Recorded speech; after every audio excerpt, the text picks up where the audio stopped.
bienvenidos a otra nueva reunión digital de oración y estudio bíblico. Pero antes de pasar al estudio bíblico de hoy, quiero dejarles algunos temas de oración. Principalmente vamos a estar orando esta semana por Elena Monzón, que va a ser operada.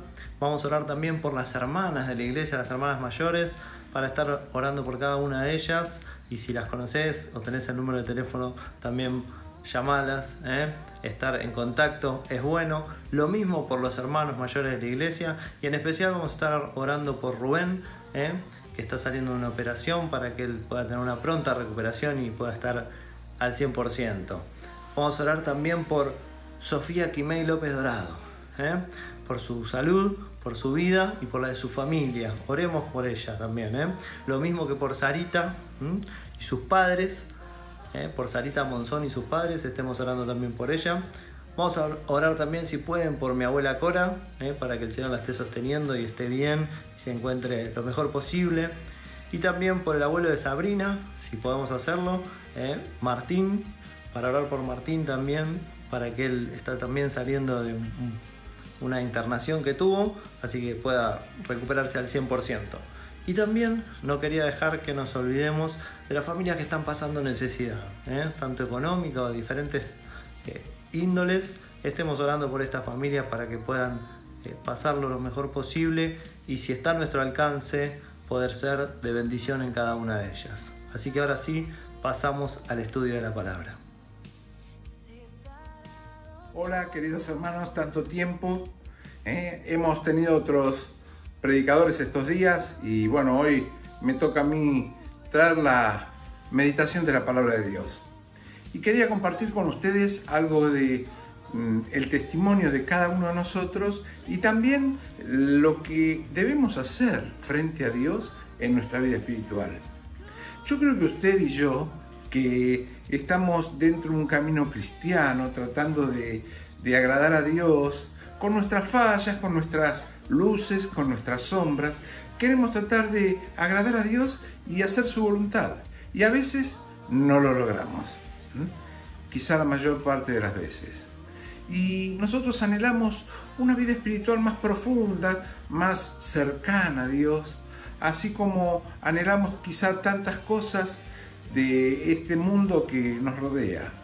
¿Qué nos impide disfrutar de una vida espiritual más intensa con Dios? ¿Qué nos impide tener una vida espiritual plena, gozosa? ¿No? Nos encantaría tenerlo, pero tantas veces nuestro frenético estilo de vida nos lleva a dejar a Dios de lado. Hay tantas cosas. Ustedes vieron que hay una frase que dice lo urgente o lo importante. Y siempre hacemos lo urgente y nunca lo importante.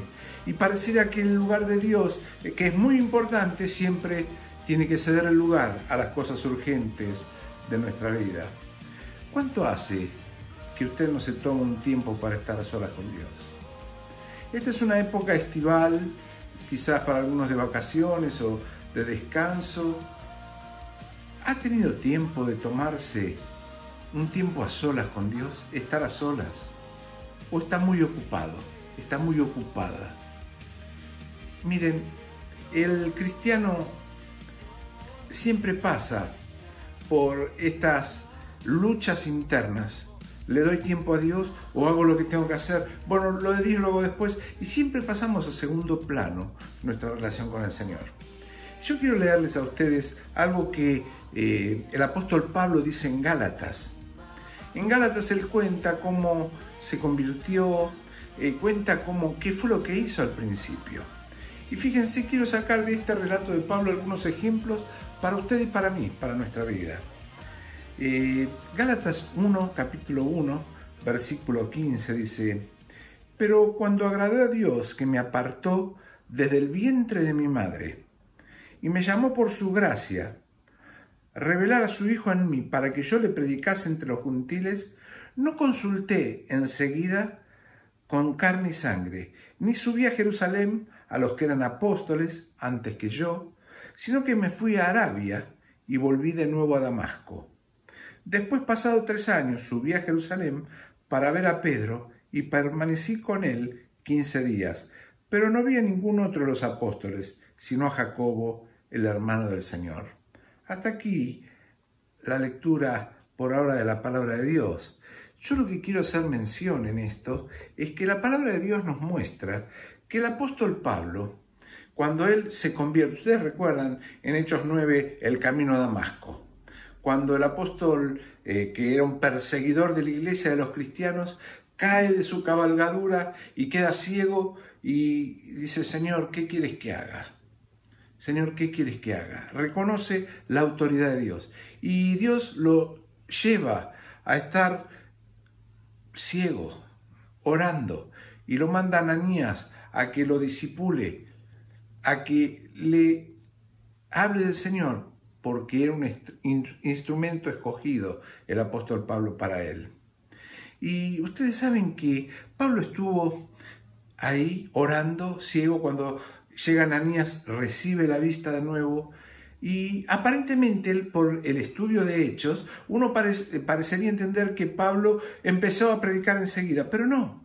Pablo dice, nos explica acá en Gálatas, que se fue 3 años a Arabia, estuvo 3 años en Arabia, posiblemente en un lugar desértico a 160 kilómetros de Damasco, de Siria, 160 kilómetros de la capital de Siria, escuchando la revelación de Dios para su vida. Se fue lejos del frenético mundo que estaba, se fue lejos de la vida farisea que llevaba, se fue lejos de la vida de perseguidor de la iglesia que tenía antes, y en inquietud, en tranquilidad, en soledad, en oscuridad quizá también, comenzó su camino, comenzó su servicio al Señor, no antes. Nos alegra ver muchas veces el frenesí, la alegría, el empuje de aquellos que se convierten y quieren servir al Señor pronto. Sin embargo, la palabra de Dios nos enseña que debemos parar, aprender, escuchar a Dios, saber escuchar, saber hablar con Dios. Miren, Pablo en Filipenses capítulo 3 dice: todo lo estimé como pérdida por el conocimiento de la persona de Cristo. Todo lo he estimado como pérdida, porque la única ganancia era Cristo. Y ojalá en nuestra vida, usted, yo, pudiéramos considerar todo lo de este mundo como una pérdida, por la excelencia de haber conocido a la persona de Cristo. Y Pablo empezó con esa tarea de predicar el Evangelio a los que no eran judíos, a los gentiles. Y él dejó su vida religiosa, farisea, una vida que él creía que estaba de acuerdo a la voluntad de Dios y que Dios le mostró que no era lo correcto. Andaba por otro camino. Y usted y yo muchas veces andamos por un camino equivocado. Proverbio nos dice: hay camino que al hombre parece derecho, pero su fin es camino de muerte. ¿Y cuántas veces nos hemos equivocado? Y yo lo digo como que nos dimos la frente contra una pared. ¿Cuántas veces? Mire, si usted se ha equivocado muchas veces, se ha chocado, Dios lo está preparando. Dios lo está preparando para servir, para que aprenda de sus errores a confiar en Él. Dios quiere que usted se prepare para servirlo. Quizá usted no lo sabe o no se da cuenta. Y sabe, hay muchos personajes bíblicos que Dios preparó de antemano para que le sirvan. Por momentos de prueba pasaron, por momentos de soledad, por momentos de quietud, por momentos de oscuridad. Pero Dios los estaba preparando para su servicio. Por ejemplo, ¿quieren que les recuerde alguno? Moisés. Moisés, que era el hijo de Faraón, el hijo de la hija. De golpe, a los 40 años, se ve desterrado al desierto y pasa de ser el heredero de Faraón a ser un pastor de ovejas. Y Dios en ese tiempo lo estaba instruyendo, lo estaba preparando. Y qué bueno pensar que Dios a través de esas pruebas nos está preparando para servir. Y Moisés, después de esos 40 años de estar de pastor, vuelve y hace salir a su pueblo de la esclavitud y lo lleva a la tierra prometida. Dios estaba preparando a Moisés. Dios estaba preparando a José, de quien hablamos tanto en algunos videos. Dios estaba preparando a Elías, a Juan el Bautista. ¿Cuántos siervos de Dios que Dios fue preparando a través de la prueba? Y hoy lo está preparando a usted, a ella, a él, a cada uno de ustedes que están pensando que Dios no tiene un propósito para su vida. Muchos personajes bíblicos fueron preparados en la prueba, en la oscuridad. Y el apóstol Pablo también. Pero fueron preparados para salir y servir. ¿Está usted decidido a tener un encuentro con Dios personal de tiempo para decirle, Señor, ¿qué querés para mi vida? 60 años, 70, 80, ¿cuánto vivimos aquí? Contra una eternidad en los cielos. Pero ¿cuántas personas no conocen de Cristo y de su salvación para que usted y yo les hagamos conocer el camino verdadero? Podemos sacar enseñanzas de esto que leímos de Pablo para nuestra vida espiritual. Y en primer lugar, Pablo dice que él quiere agradar a Dios y no a los hombres. Y yo quisiera preguntarte, ¿a quién quieres agradar en tu vida? ¿Es bueno agradar a tu esposa, a tu esposo, a tu familia, a tus hijos, a tus padres? Es muy bueno. ¿Pero querés agradar a Dios? ¿A quién quieres agradar primero en tu vida? Hay muchos que quieren darle culto a la mentira, a la falsedad, al pecado. ¿A quién quieres agradar? Si quieres agradar a Dios, toma en cuenta ese versículo de Mateo. Mateo 6:33 dice, mas buscad primeramente el reino de Dios y su justicia, y todo lo demás será añadido. Buscad primeramente, en primer lugar, el reino de Dios y su justicia, y todo lo demás va a ser añadido. Entonces, si quieres agradar a Dios, toma Mateo 6:33 como un baluarte. Buscad primeramente el reino de Dios y su justicia, y todo lo demás será añadido. Busca a Dios primero. Dale tu vida, ofrecele tu vida, y que Él se encargue de todo el resto. Miren, en vez de aumentar la velocidad en su vida, Pablo, ¿qué hizo? Se recluyó 3 años. No te estoy diciendo que tienes que recluirte 3 años o ir a un instituto y estudiar 3 años. No, pero te estoy diciendo que necesitas tener tiempo a solas con Dios. Dedicar el primer lugar a Dios y todo lo demás va a ser añadido. En vez de aumentar la velocidad de tu vida, reduce la marcha, reflexiona, busca a Dios en cada cosa alrededor. Dale gracias. Cuando el Padre nuestro Cristo nos enseña a orar, empieza en primer lugar a dar la gloria a Dios. Padre nuestro que estás en los cielos, santificado sea tu nombre. La gloria a Dios. Venga a nosotros tu reino, hágase tu voluntad. En primer lugar, toda la gloria y la honra a Dios. Después venía la necesidad personal. Pero en primer lugar, a Dios. Y Dios quiere que vos, que usted le pueda dar el primer lugar y que quiera decir, quiero buscar primeramente a Dios y todo lo demás, que Él se ocupe. Cuando Pablo se va a Arabia, no da testimonio rápido. En vez de empezar a hablar, de contar su testimonio, tuvo que mantenerse callado y quedarse tranquilo y meditar en lo que Dios quería, en la soledad, en la quietud, en la oscuridad. En segundo lugar, si quiere servir al Señor, busque momentos de quietud para estar a solas con Él. Qué importante poder orar, hablar con Dios.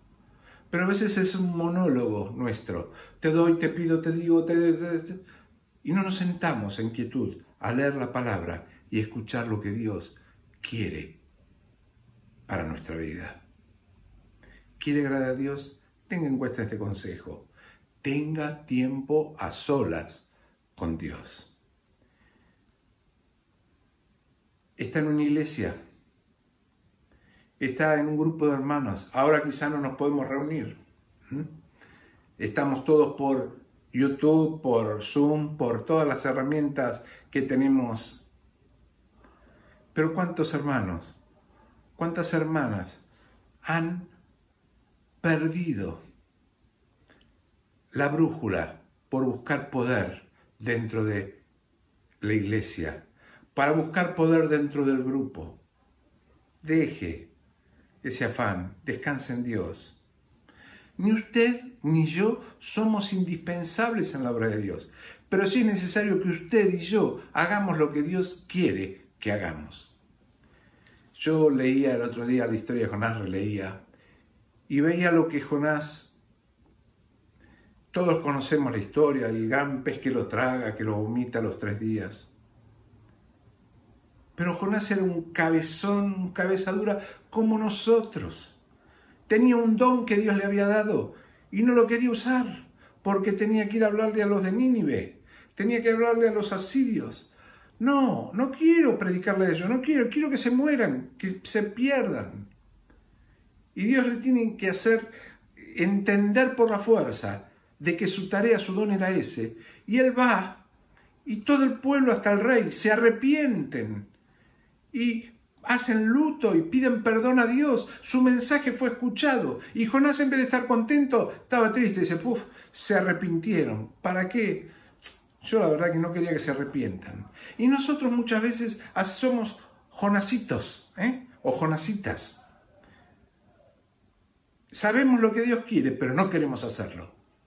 Sabemos cuál es la voluntad de Dios o el don que Dios nos dio, pero no queremos usarlo, queremos hacer lo que a nosotros nos gusta. Dios quiere que uses el don que hay en ti. Cada creyente tiene un don.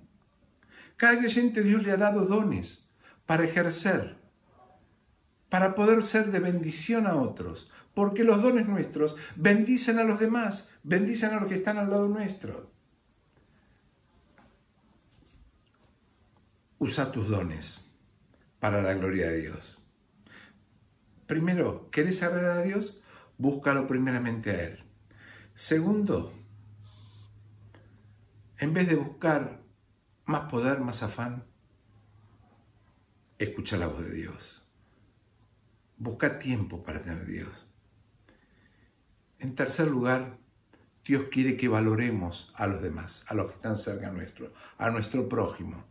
Él les enseñó a sus discípulos quién era su prójimo. Y su prójimo es el que está al lado.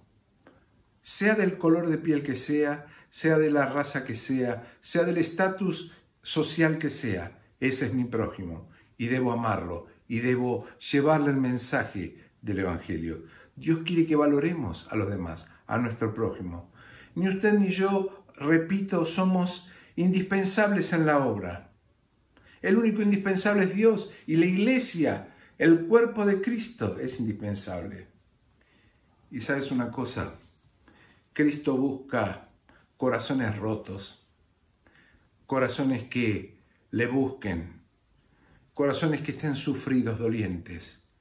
Y no hay otra arma, no hay otro embajador que no sea usted y no sea yo. Él busca personas que se hayan caído de la cabalgadura, como fue el apóstol Pablo. Busca Ananías que los recojan, que los tengan, que los ministren, que los disipulen con amor, con cariño, que tengan misericordia. Y Dios quiere que usted y yo tengamos amor, misericordia, pongamos nuestro corazón, nuestra cordia en la miseria del otro, en la necesidad del otro. Dios quiere que usted y yo tengamos misericordia de aquellos que se pierden. Cuando éramos chicos cantábamos, somos un pequeño pueblo muy feliz. Y Dios no quiere un pequeño pueblo, Dios quiere un gran pueblo para que alabe allá en el cielo.